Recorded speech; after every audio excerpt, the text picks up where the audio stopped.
بچه ها، مهمترین تنظیمات تایپ فارسی توی ورد رو امروز با هم مرور میکنیم. وارد ورد میشیم، قسمت آپشن، قسمت ادوانس.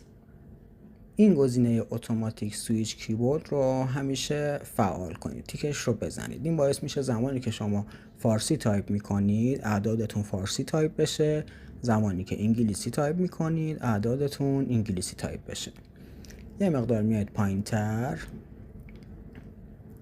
اینجا گزینه نامرال رو روی هندی میذارید و اوکی میکنید. حالا وارد فایل میشید، سند جدید ایجاد میکنید، قسمت فونت لانچرش رو باز میکنید، اینجا فونتتون رو انتخاب میکنید. من بیتیش رو انتخاب کردم، شما میتونید بینازنین یا هر فونت دیگه‌ای که دوست دارید رو انتخاب کنید.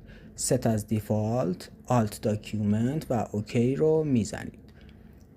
مرحله بعد وارد قسمت پاراگراف میشید، لانچرش رو باز میکنید. این گزینه رو همیشه رایت تو لفت قرار بدید. مجدد ست از دیفالت، آل داکیومنت، در نهایت اوکی رو بزنید.